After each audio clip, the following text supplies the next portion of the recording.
Baik, Assalamualaikum warahmatullahi wabarakatuh. Selamat sore teman-teman.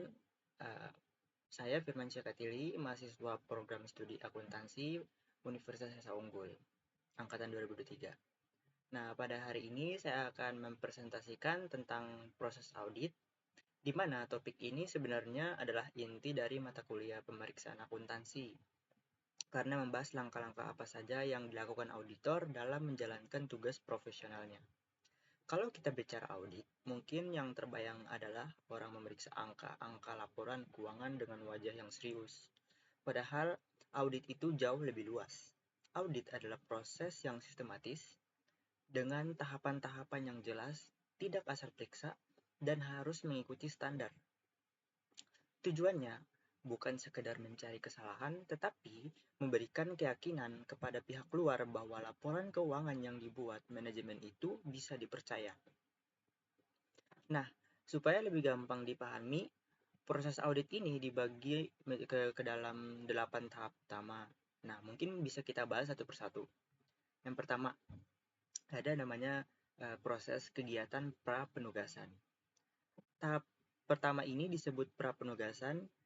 Nah, tahap ini sering dilupakan orang, padahal sangat penting. Kenapa?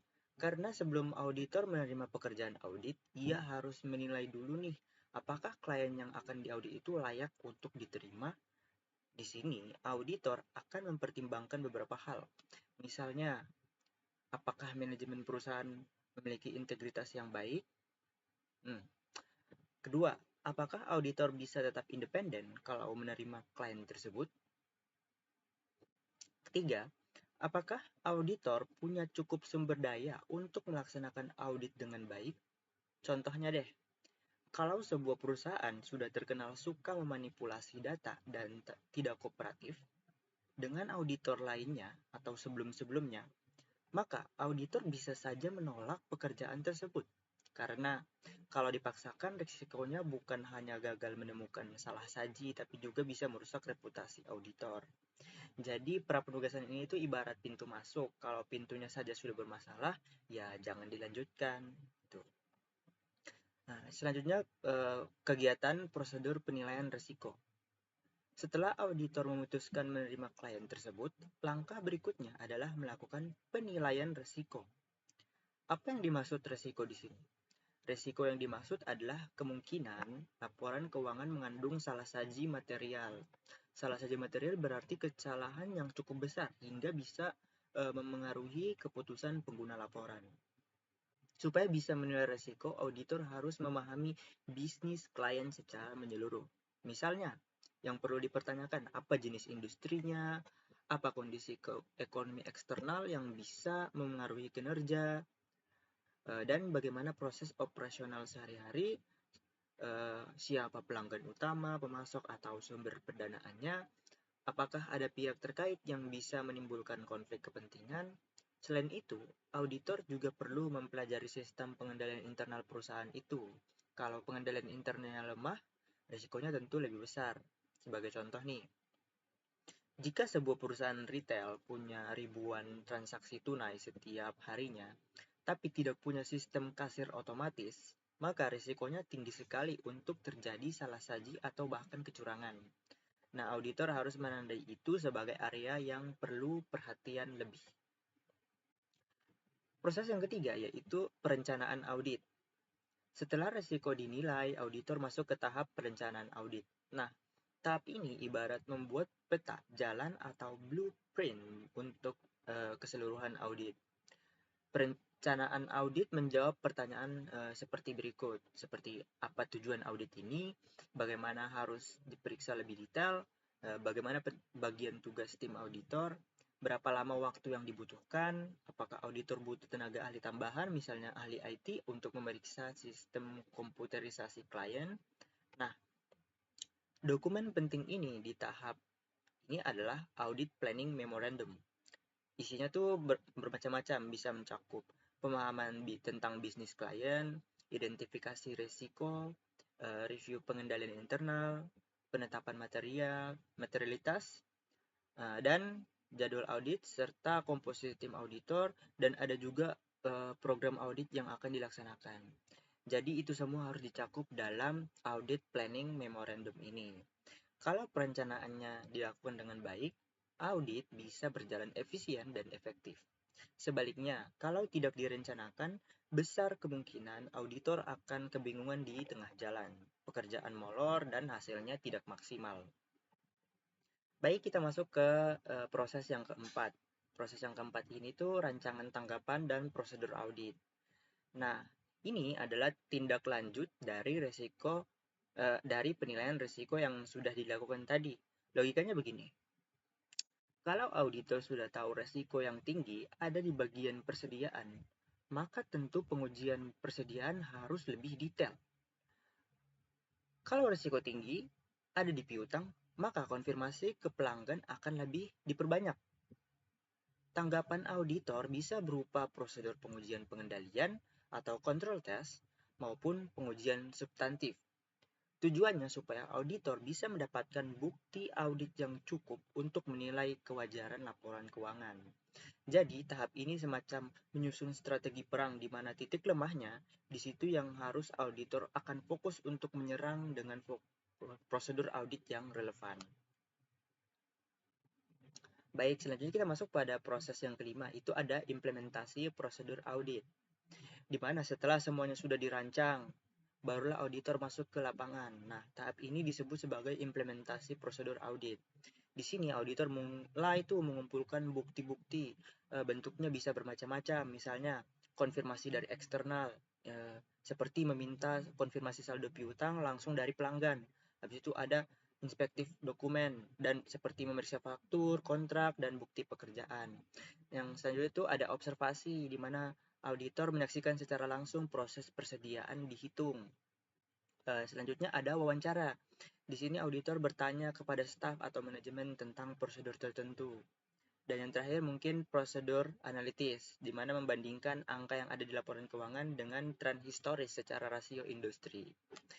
Tahap ini biasanya yang paling banyak memakan waktu, karena bukti audit harus dikumpulkan secara menyeluruh. Auditor juga harus menjaga skeptisisme profesional. Artinya, tidak mudah percaya begitu saja pada informasi yang diberikan oleh klien. Selanjutnya kita masuk pada proses yang keenam, yaitu evaluasi bukti audit. Setelah semua bukti terkumpul, pekerjaan audit belum selesai, bukti itu harus dievaluasi lagi. Pertanyaan sederhana itu seperti, apakah bukti yang sudah ada itu sudah cukup? Apakah bukti itu bisa diandalkan? Nah, misalnya nih, auditor mendapatkan konfirmasi saldo dari pelanggan, tapi jumlahnya tuh berbeda dengan catatan klien. Auditor harus menilai dulu apakah perbedaan itu material atau tidak. Kalau material, apa penyebabnya nih? Nah, evaluasi ini tuh penting karena opini auditor nanti akan sangat tergantung dari kesimpulan yang dibuat pada tahap ini. Kalau evaluasinya saja sudah salah, opini juga bisa menyesatkan. Oke, kita masuk ke proses yang ketujuh, itu pertimbangan pekerjaan tambahan. Pada tahap ketujuh ini adalah mempertimbangkan apakah perlu pekerjaan tambahan. Kalau ada evaluasi ditemukan hal-hal yang belum jelas, misalnya auditor tidak langsung membuat kesimpulan, seperti ada transaksi besar yang tidak ada dokumen pendukungnya.